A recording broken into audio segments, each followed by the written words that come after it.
Good morning all of you.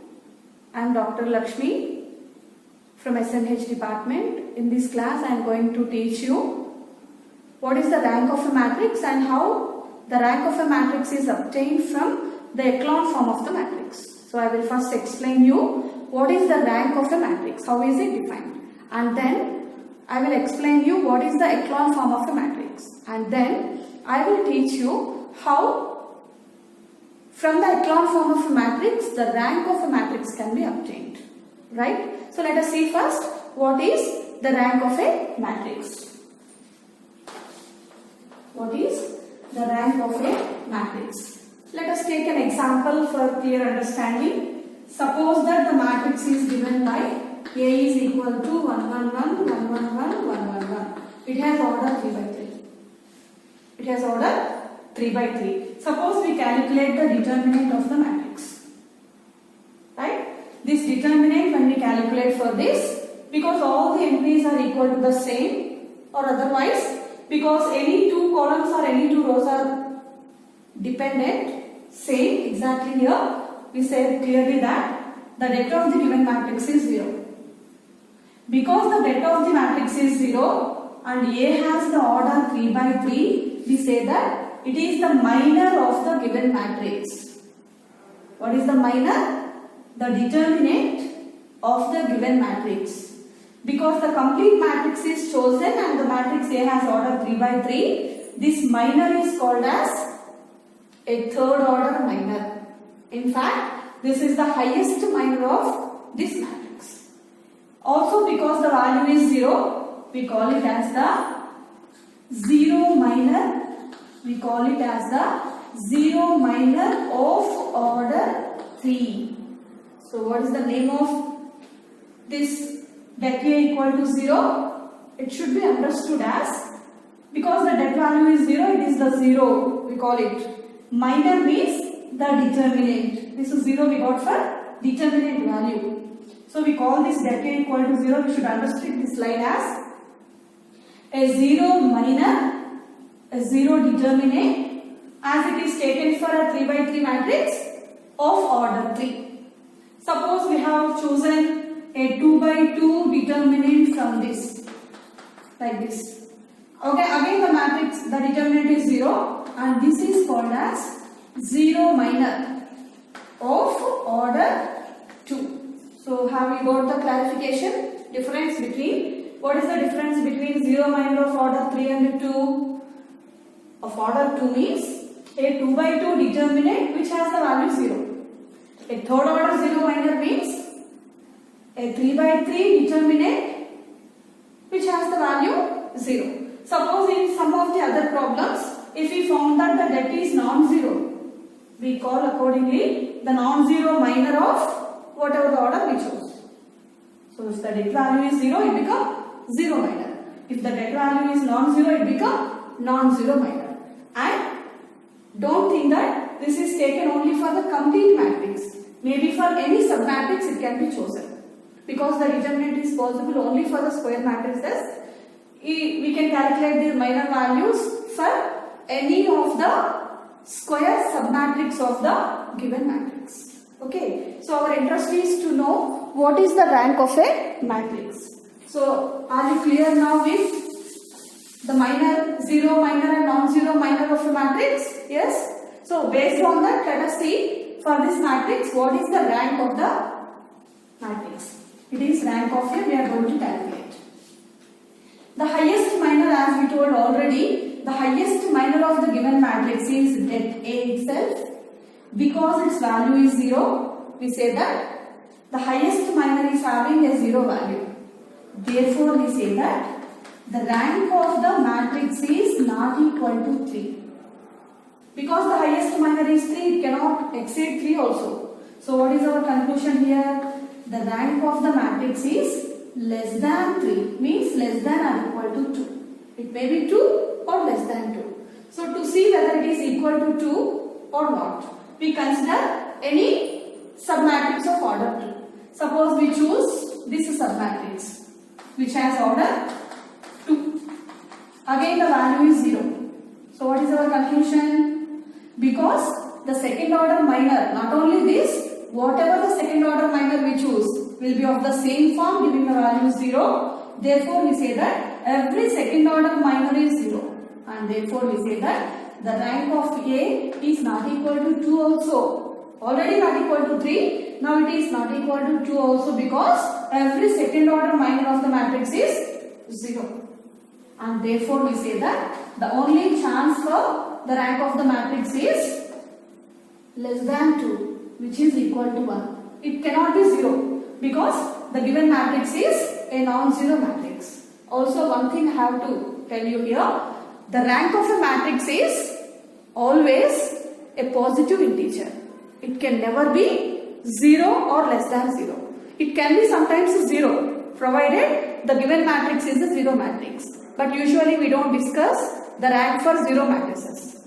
We consider the non-zero matrices and we try to calculate the rank of the matrices. So what should be remembered? The rank of the non-zero matrices are always minimum 1. Starting from 1, maybe any positive integer like 1, 2, 3 and so on. So from this example, what is our observation? The rank of the matrix is equal to R, some value R, provided the matrix has all the rth order minors. The matrix has at least one rth order minor non-zero and every highest minor is 0. So I will repeat once again. We say that for a matrix A, the rank is equal to R if every R plus 1th order minor, every highest minor, for example, if this R is equal to 2, we say that the rank of the matrix is 2 for some particular matrix if at least one second order minor is non-zero and every third order and higher order minors are zeros. Similarly, we say that the rank is 3 for a matrix if at least one third order minor is non-zero and every highest order minor is 0. That is what? That is how we define the rank of any given matrix. Later on I will share the material for this rank of the matrix, the definition and all. Now let us see what is the echelon form of a matrix. What is the echelon form of a matrix? Let me give an example. Suppose we have the row 1, 2, 4, 6. Second row 0, 2, 5, 3. Third row 0, 0, 1, 0.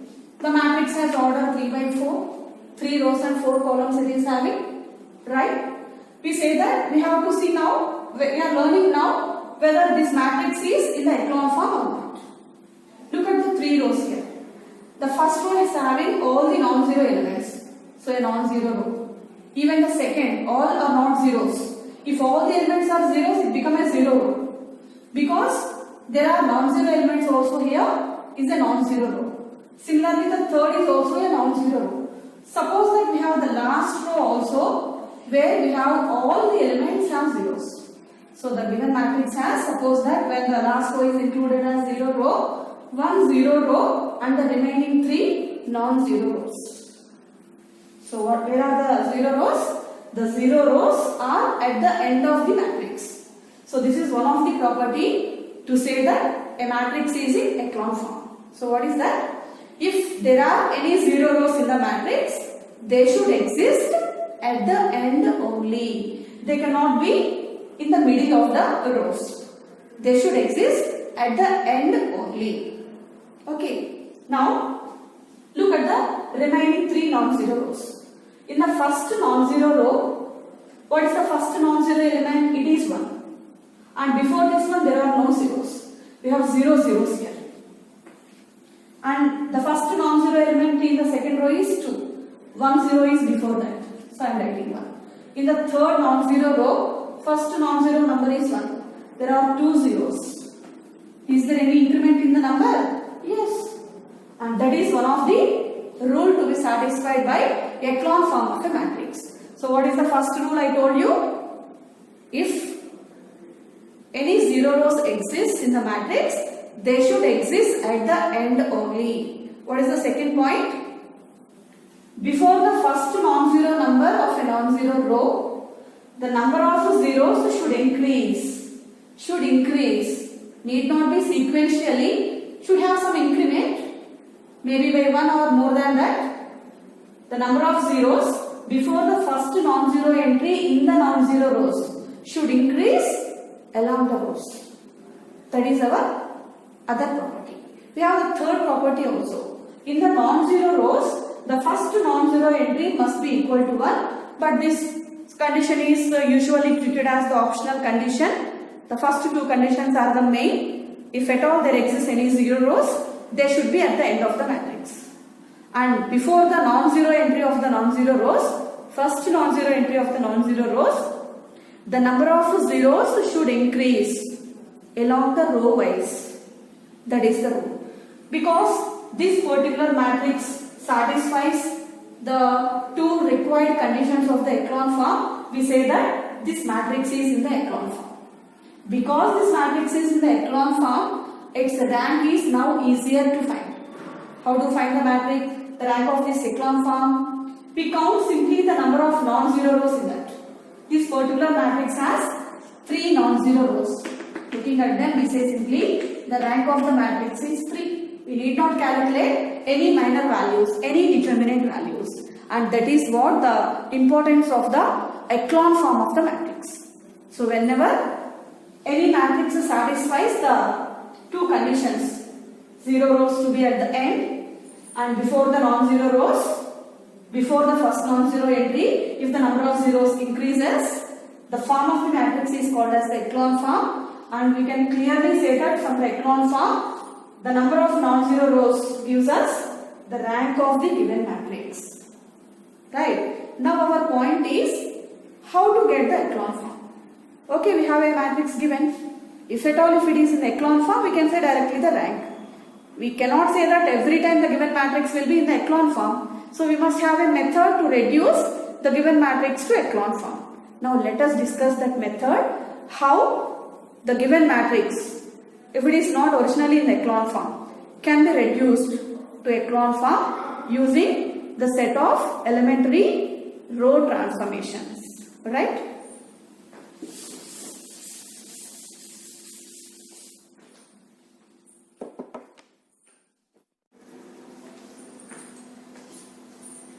Suppose we want to calculate for a given matrix the rank of a matrix using the echelon form, right? Now let me explain how the given matrix can be reduced to the echelon form. Thereby we can get the rank of the matrix in the echelon form, right? For example, if you choose the matrix A equal to 4, 2, 3, 8, 4, 6, minus 2, minus 1, minus 1. The matrix is having 3 rows and 3 columns. Because the highest determinant possible here is of third order, we can no doubt say that this matrix can have the rank maximum 3, next 2 and next 1. So the only chance that the matrix can have the rank is either 1 or 2 or 3. Now let us see what is the rank of the matrix by reducing it into the echelon form. Let me explain the method of reducing to echelon form first. According to our method, first we choose the first pivot, which is the first diagonal element. Using this, if we highlight and we want to use this, now we suitably select a set of row operations so that the elements of the same column, only the elements below to that are becoming 0. Suppose corresponding to this second row and this third row, suppose I want to make this 8, 0. Because it belongs to R2, I can choose R2 implies. Because 8 is a multiple of 4, so we put as it is this 8, so we write R2 as it is. Then from this we subtract 2 into R1, 2 times of 4, which is 8. It is 2 times of R1. So we have already 8. Minus 2 into R1 4. We get 8 minus 8 0 in the place of R2. Similarly, to make this minus 2 also 0, which is in R3, using the same 4 in R1. So what we have to do? First we multiply this minus 2 by 2. Suppose we multiply, then it become 2 into R3. Minus 4 it become. To make this minus 4 0, we should add plus 4. That plus 4 is already in row 1. So we write here plus R1. Applying these two over the given matrix, it reduces to. We use the symbol equivalent symbol. This is called equivalent symbol because whenever any number of row or column operations applied on a given matrix, we say that the given matrix and the resulting matrix are equivalent. And this is the symbol for equivalence. As we have chosen here two row operations over this, so whatever we are going to get will be equivalent to the given matrix. So I have used here the symbol equivalence. Now let us find out the elements. Row 1 is the same. Row 2 is row 2 minus 2 row 1. So 8 minus 2 into 4, 8 minus 8, 0. It is a 4 minus, we have 4 minus 2 into 2. 4 minus 4, 0. We have 6 minus 2 into 3, again 0. And coming to the row 3, it is 2R3 plus R1. It is minus 2 of minus 2, minus 4 plus 4, 0. 2 of minus 1, minus 2 plus 2 becomes 0. 2 of minus 1, minus 2 plus 3, it is 1. Right? Now look at the rows. The first row is a non-zero row. Second is a zero row. Third is a non-zero row. According to our rule of echelon form, if at all any zero rows exist in the form of the matrix, they should be at the end. So because we have got here the second row as the zero row, we move it to the last. So let us interchange the row 2 and row 3. So what we are applying here, row 2, row 3 interchange we are taking. With this, the new matrix equivalent to this previous is first row 2, 4, 2, 3, second row is 0, 0, 1, third row is 0, 0, 0. Now look at the matrix we have got here. There are 3 rows. Last is the 0 row and the 0 row is at the end of the matrix. So one of the conditions of the Rolle's theorem has been satisfied. Right? Now look at the previous two non-zero rows. In the first row, first non-zero element is 4. Before we have no zeros. In the second row, the first non-zero is 1. Before that there are 2 zeros. So 0 zeros and 2 zeros increase in the zeros number along the row number. Therefore we say that the two conditions of the echelon form are satisfied. Therefore we say that this matrix is in the echelon form. And this echelon form is equivalent to the original. Since the two matrices are equivalent, the given and this final matrix, they would always have the same rank. Right? That is one of the most important property of the equivalence matrices. If at all the two matrices are equivalent, then no doubt they will possess the same rank. So now with that reason, the given matrix and this final echelon form matrix will have the same rank. Now look at the echelon form. There are 2 non-zero rows and 1 zero row. As there are 2 non-zero rows, we say that the rank of the echelon form is equal to 2. Because the rank of the echelon form and the rank of the given matrix are equal, we further say that this same 2 is the rank of the given matrix also. So finally what is our conclusion?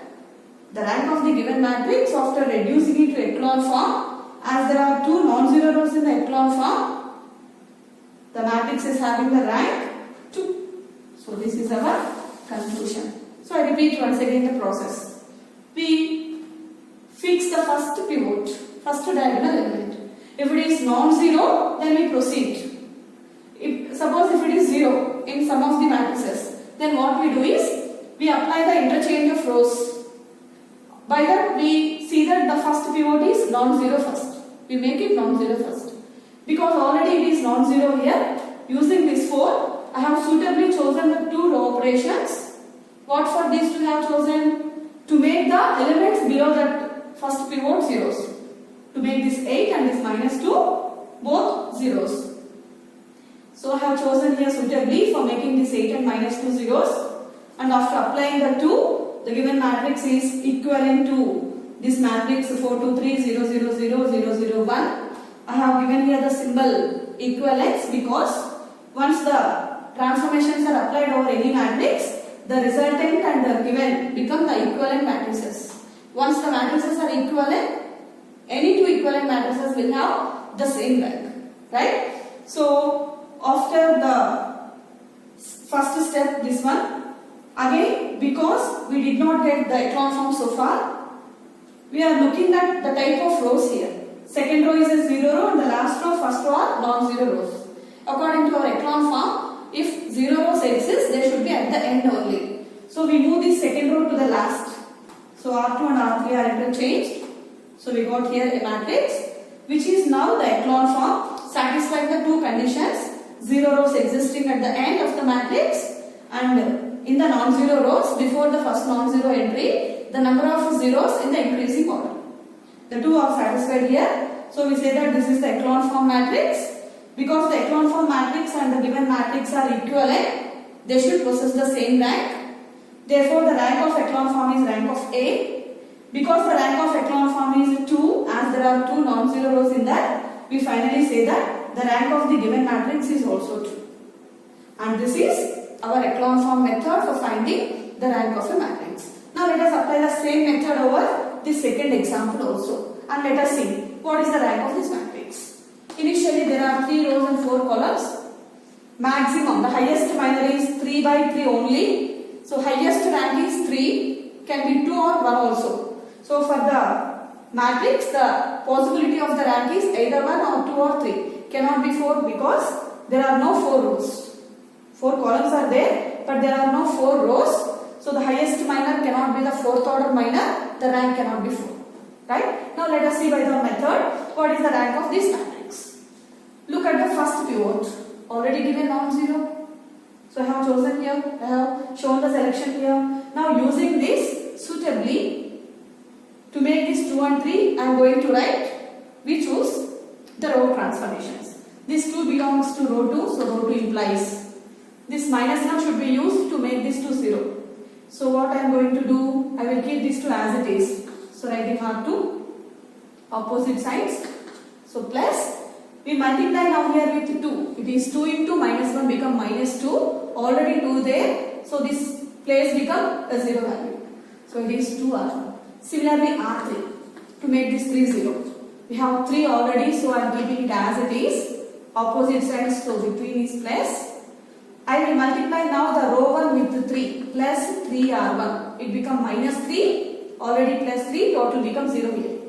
Using these two over this matrix. What we get? A new matrix which is equivalent to the original. First row is minus 1, 2, 1, 8. Second row is 0. By our choice, these two places are already 0 by our choice of row operations. Now remaining elements of the second row. What is our row operation on R2? R2 plus 2R1. So it is 1 plus 2 into 2. 1 plus 4. It is 5. Next it is minus 1 plus 2 into 1. Minus 1 plus 2. 1. It is 0 plus 2 into 8. It is 16. Coming to the third row, we have R3 plus 3R1. Right? It is 2 plus 3 into 2. 2 plus 6. It is 8. Next it is 1 plus 3 into 1. 1 plus 3, 4. 7 plus 3 into 8. 7 plus 24. It is 31. We did not get the echelon form. Again, to arrive at the echelon form, we choose the second pivot, which is non-zero. If it is again if it is sometimes 0 in any other case of the problem, we go to the interchange of rows. As it is already non-zero, we show the selection of this second pivot here, and using this, we only make the element below 0. We do not do anything on the element above to that. So you only have to make the elements below to the second diagonal. If at all any third diagonal and the below row is there, below the elements are made zeros. Now to make this 8 0, which is in R3. So we have R3 implies 5 times of R3 become 40 here, minus 8 times of R2 become 40 here. 40 minus 40 will give us 0 here. So we get the equivalence to the new matrix. Minus 1, 2, 1, 8, 0, 5, 1, 16, 0, 0. 5 times of the 4 is 20 minus 8 into 1. It is 20 minus 8, we have 12. Next it is 5 times of 31. So we have 5, 150. It is 155 minus 8 times of 16. 8 times of 16 is 80 plus 48. It is 128. So 155 minus 128 is, it is 2 plus 25 is 27. Okay, so we have plus 27 here. Look at the matrix here. No zero rows, so they need not be at the end. All the three are non-zero rows. And look at each non-zero row. In the first non-zero row, before the first non-zero, no zeros. In the second non-zero row, before this first 5, which is non-zero, 1 0. So 0 zeros, 1 0. Similarly, 2 zeros here. So no zeros, 1 0, 2 0. We have the increment in the number of zeros before the non-zero number in the non-zero rows. Therefore, we say that this is the required echelon form of the given matrix A. This is equivalent to the given matrix. So rank of this echelon form is rank of A. But the rank of echelon form, as it is having 3 non-zero rows, is clearly equal to 3. Therefore, the rank of the matrix is also 3. Right? I have explained you the two problems of reducing the given matrix to echelon form in getting the rank. I hope you all understood with this. So, meanwhile, before we go to the next topic, from your textbook, you choose any 1 or 2 problems or any 3 or 4 problems from your exercises. You practice it. You apply the method. Then you will be able to solve any number of any kind of problem with any type of matrix given to you. Thank you.